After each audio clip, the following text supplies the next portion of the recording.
Good afternoon. Thank you for coming.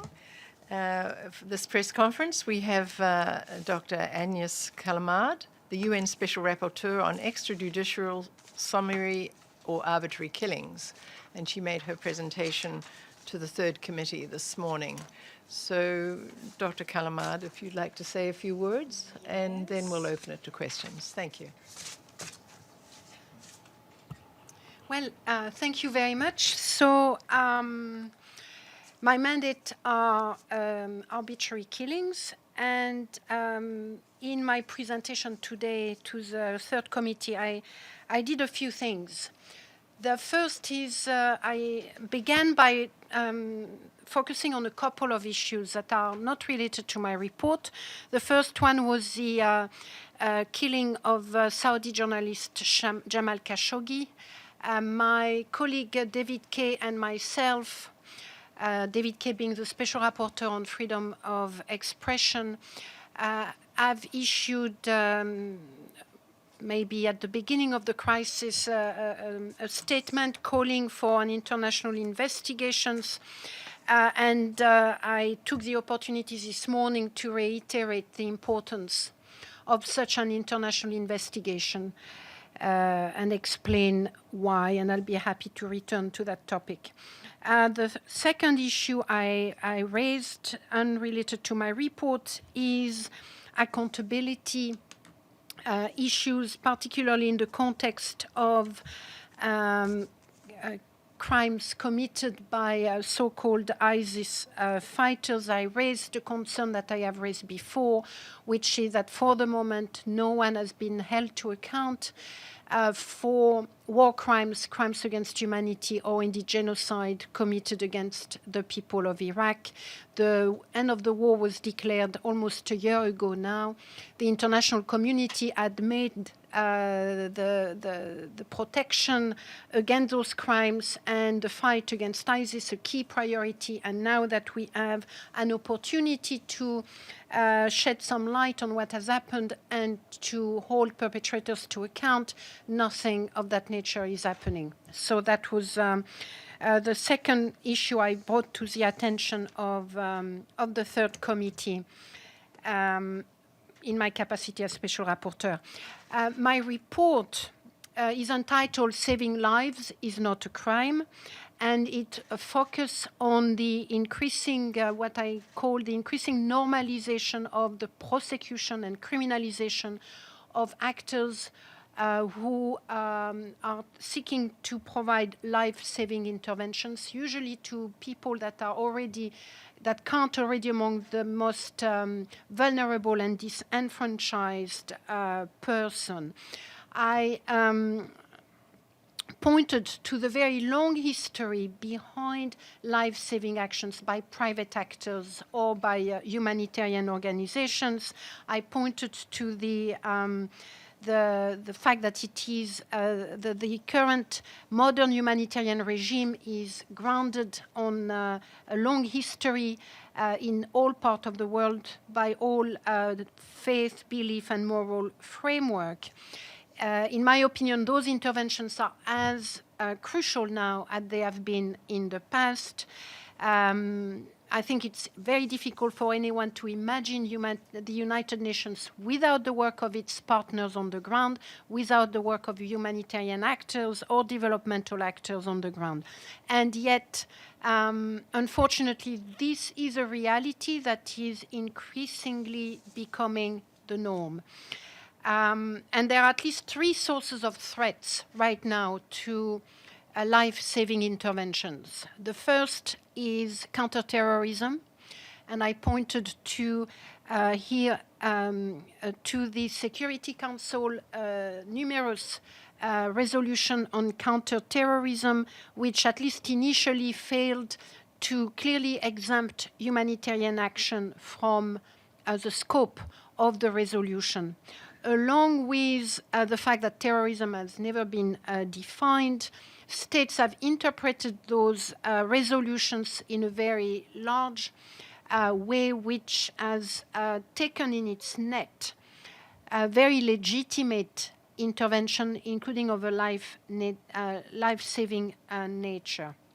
And needless to say, I am not here questioning the responsibility and the duty of the state to protect its citizens against acts of terrors perpetrated by individuals or groups, but the cure cannot be worse than the disease. And at the moment, whenever humanitarian actors are prevented from accessing populations under the control of so-called terrorist groups, we are victimizing them more and twice.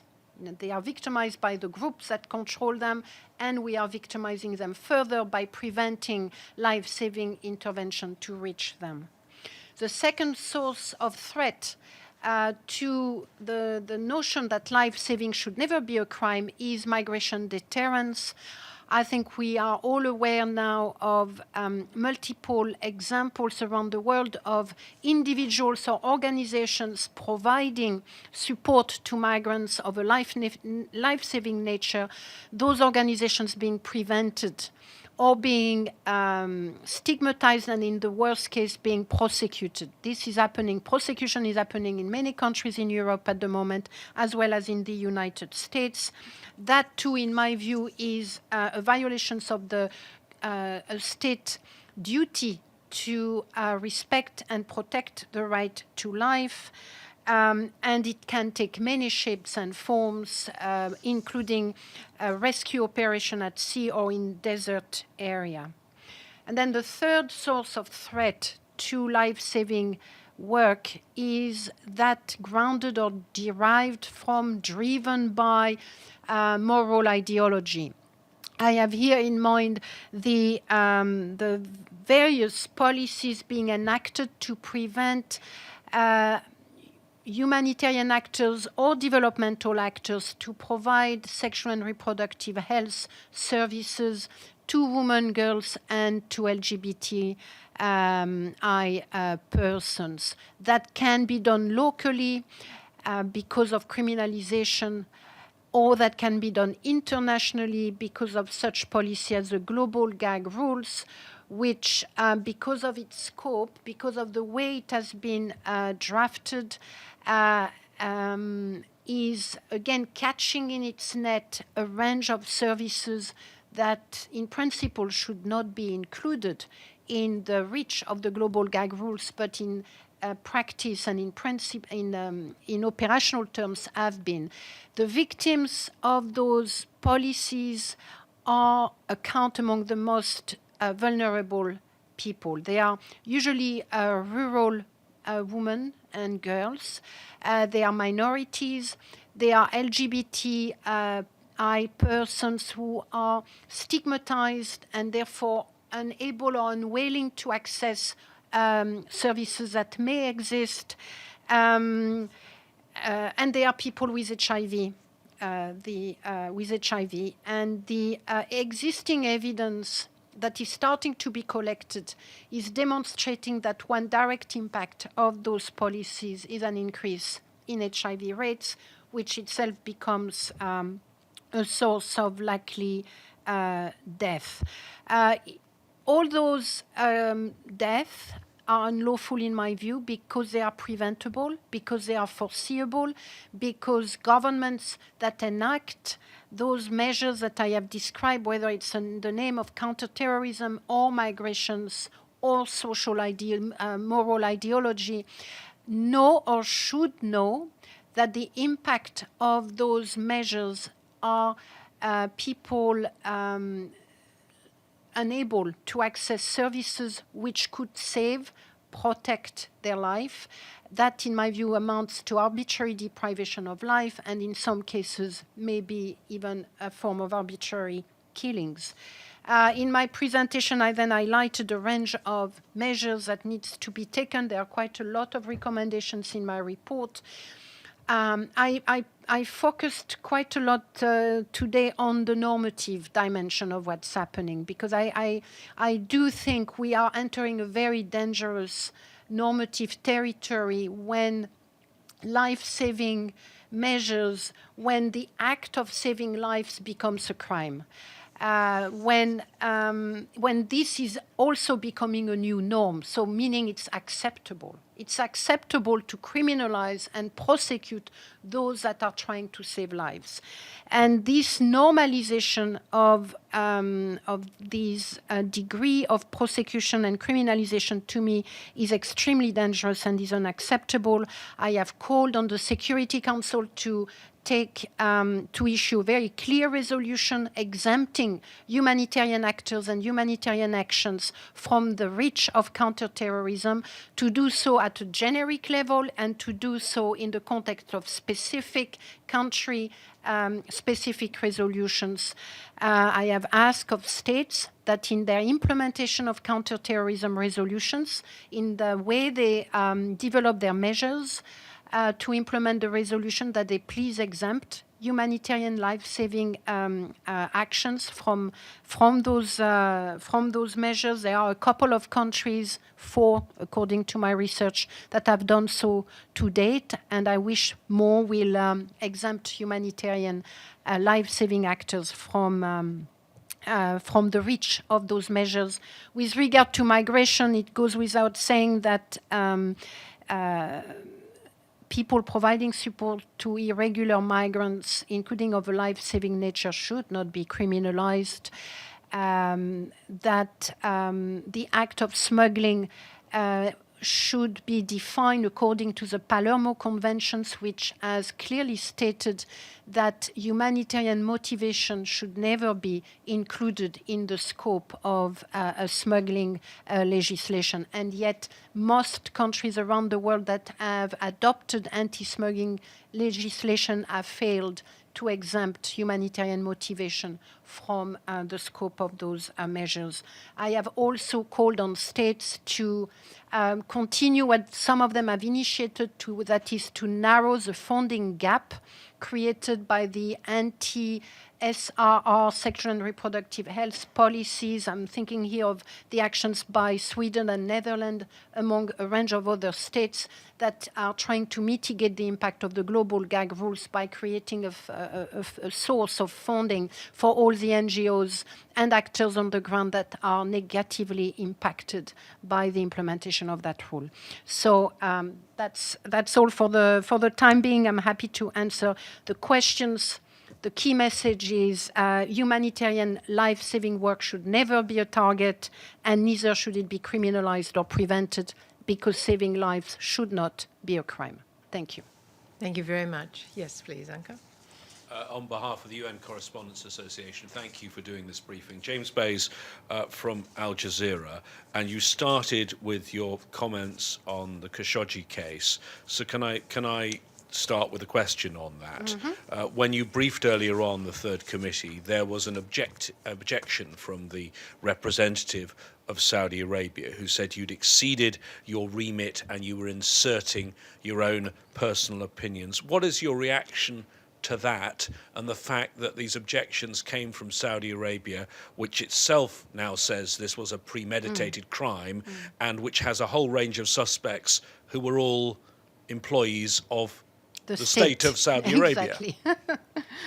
Well, I mean, I didn't engage with that comment because I could not really understand where it came from. Clearly, this is nothing personal. As you pointed out yourself, even Saudi Arabia itself has admitted that the crime was premeditated, that it involved state officials, that whether or not they acted in the name of the state, that remains to be discussed and investigated. But from where I sit, from the standpoint of international human rights law, these bear all the hallmark of an extrajudicial executions. And until I am proven otherwise, I will have to assume that this is the case. It will be up to the Kingdom of Saudi Arabia to demonstrate that it was not.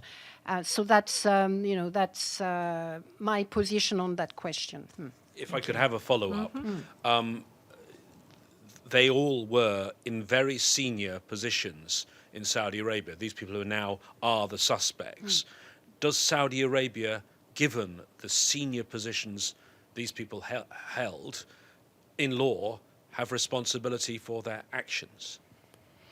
Well, absolutely. They certainly do. Now, the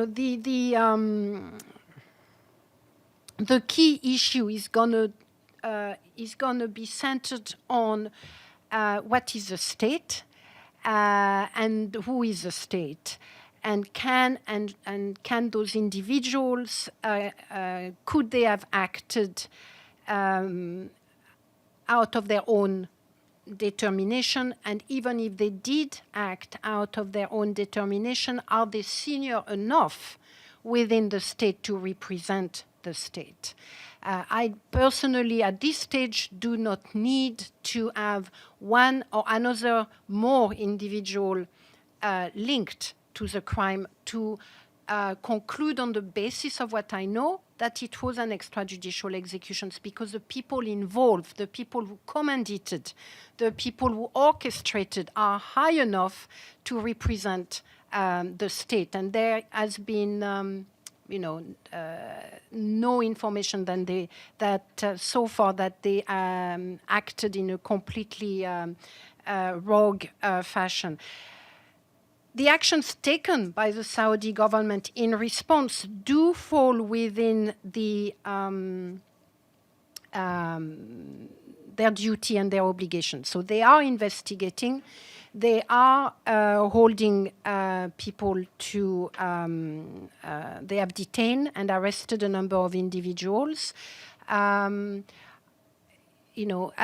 far as I am concerned, what I would like to do, and this is why earlier on in the process we did ask for an international investigation, not because we're questioning the technical capacity of Saudi Arabia or of Turkey to investigate, but because of the nature of the crime, because of the nature of the victim, of the people involved, of the location of the alleged killing, because we are talking about a crime against a journalist, that violence against journalists has been highlighted as a key priority for the United Nations and for the member states, or a number of them. For all those reasons, we believe, David Kay and I, that an international investigation must follow. And what it means practically will be for the Turkish authorities that have already said they will be willing to cooperate, and I hope the Saudi authority to give an international team mandated by the Security Council, the General Assembly, the Secretary General of the Human Rights Council, give that team access to the evidence that they have collected to date, so that the team can review them objectively and on the basis of their expertise. Thank you very much. Do you have a follow-up? No? Yes, I'm sorry. Please. Mauricio Guerrero, Mexican News Agency, Notimex. Could you talk a little bit more about the targeting of humanitarian workers that help migrants in the U.S.? What laws are punishing them, or how many of them are being prosecuted? And as well, you just recently went to El Salvador and you plan to go to Guatemala, as far as I understand. Can you talk a little bit about the situation in Central America? Thank you. Sure. So in the context of the Mexico-American border, a number of laws or policies are in place which, in my view, violate the responsibility of the state, the United States in this case, to protect the right to life and to protect against arbitrary deprivation of life or arbitrary killings. The numbers of those arrested or prosecuted, I don't have it. I have a few examples, so it's not. I haven't surveyed all of it. What is in place is there are laws that see the certain act which I construct as being humanitarian, that are being constructed as amounting to support to smuggling, okay? And that's why I am insisting on this humanitarian motivation exemption to any kind of policies, deterrence policies related to irregular migration. So, for instance, the act of providing water in certain desertic area has been the object of prosecution, not necessarily under the anti-smuggling law, but it can be done on,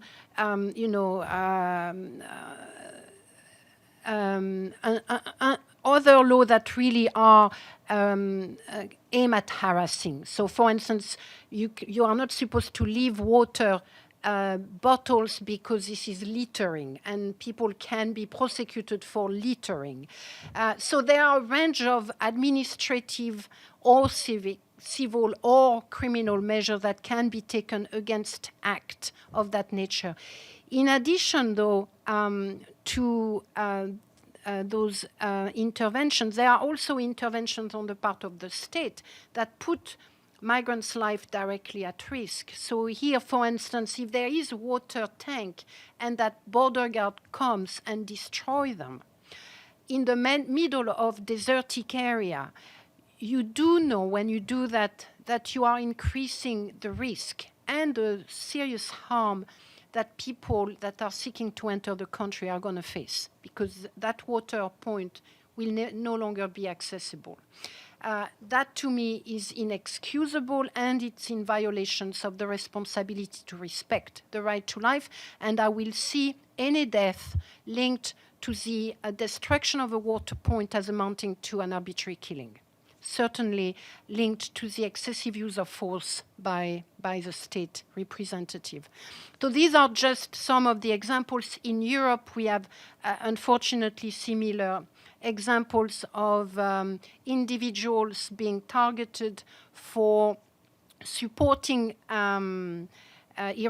so-called irregular migrants, offering them shelters, offering them food, offering them water, all of those which I see and the Human Rights Committee has seen as constituting the basic necessity of life. Therefore, when you prevent people from accessing those services, you are risking their life, and that's unacceptable.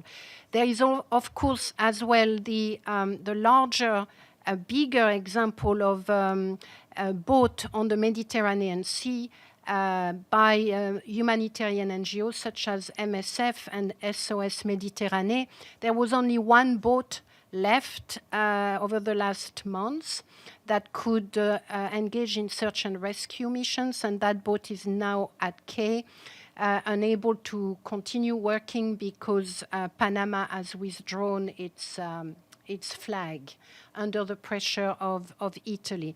That is part of a general policy on the part of Italy over the last 3 months to criminalize, to stigmatize, to raise the threat of prosecution for anyone involved in search and rescue activities for amounting to assistance to smugglers. So that's, that gives you an idea of what's happening. Yes, I went on a mission to El Salvador.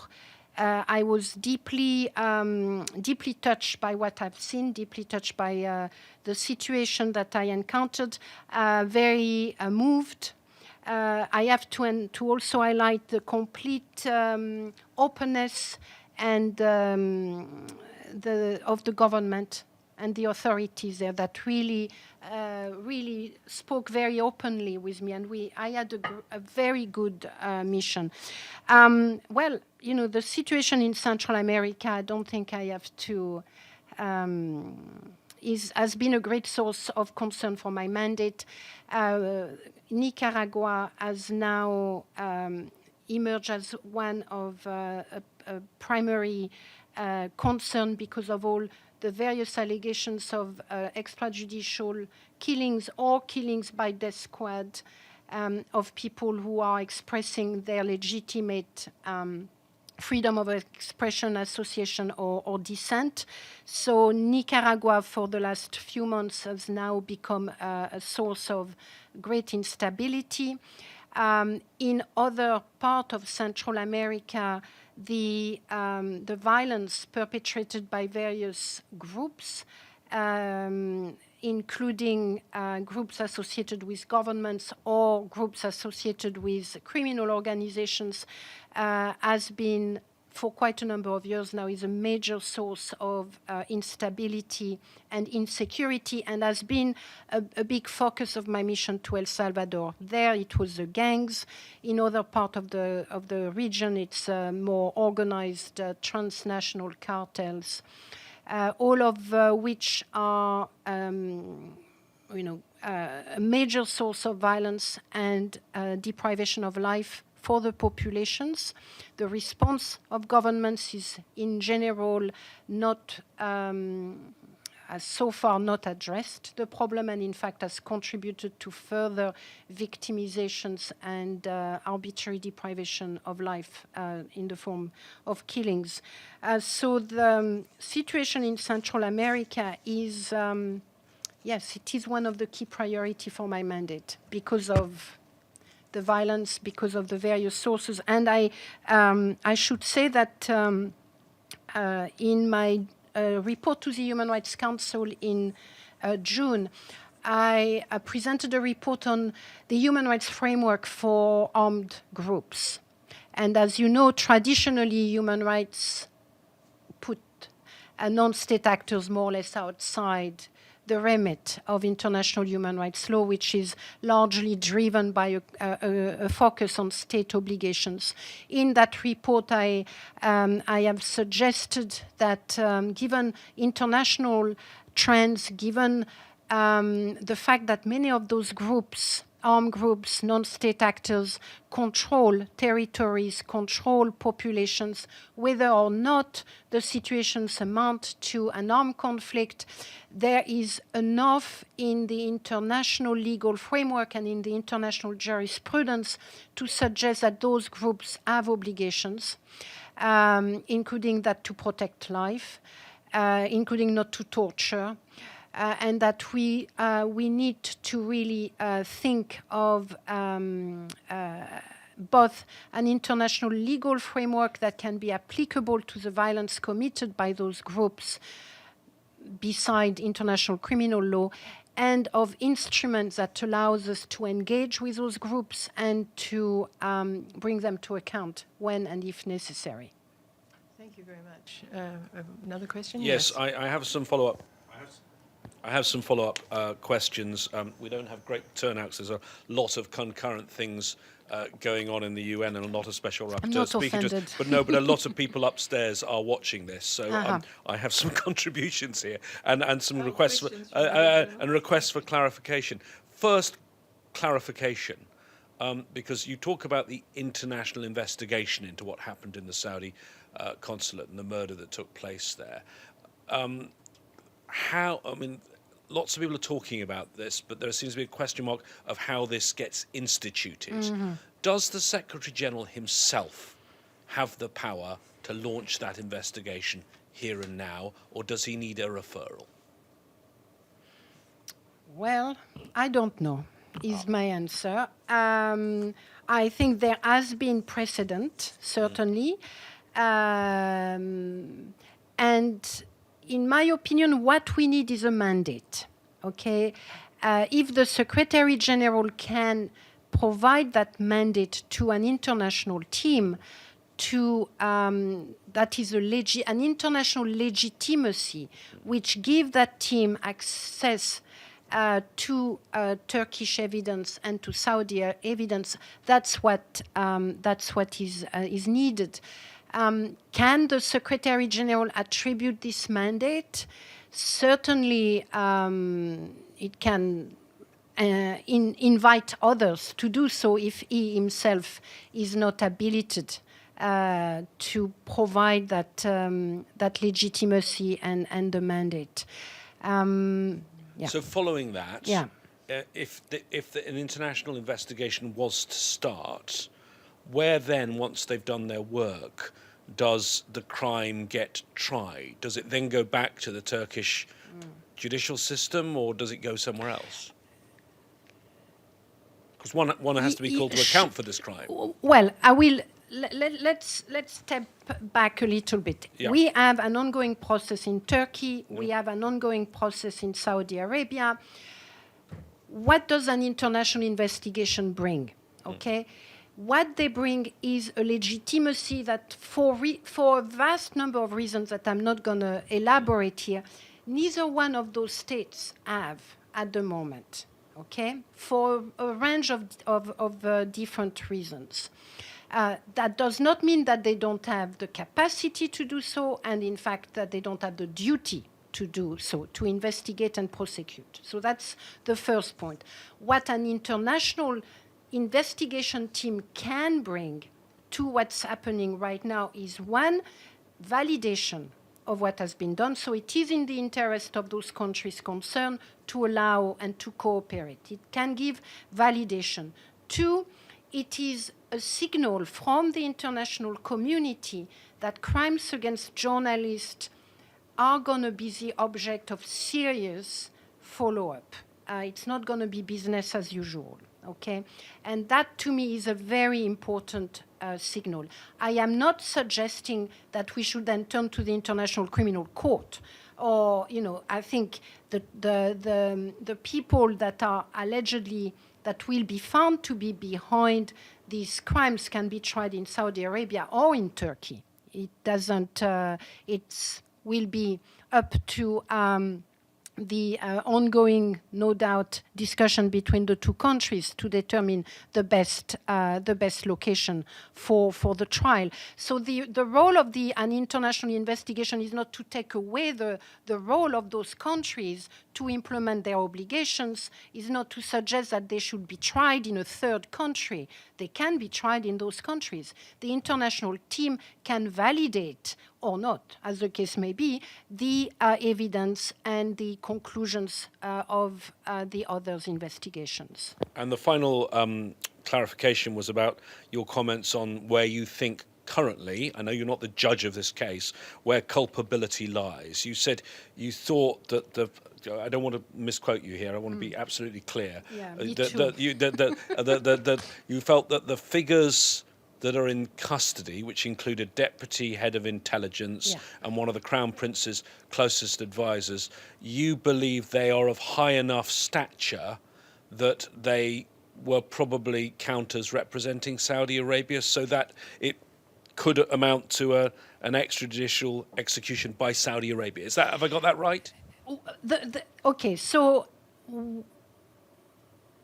a representative of the state, when they are being the object of an investigation for killing, it is a state that, under international human rights law, is the object of the investigation. Okay, let it be very clear. So that's the first point.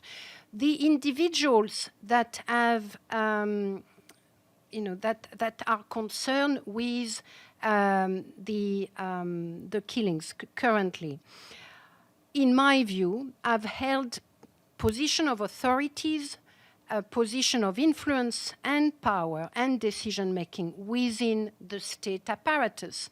It is not quite possible for the state to wash its hands from the behavior of those actors, whether or not somebody even higher up has requested those acts. You know, where do we stop where do we begin, where do we stop our construction of the state? They were representing the state when they acted as they acted. The state cannot wash its hands from its responsibilities. So it doesn't matter whether the Crown Prince or the King say they didn't know? Of course it matters, but that does not mean that the Saudi state is not responsible.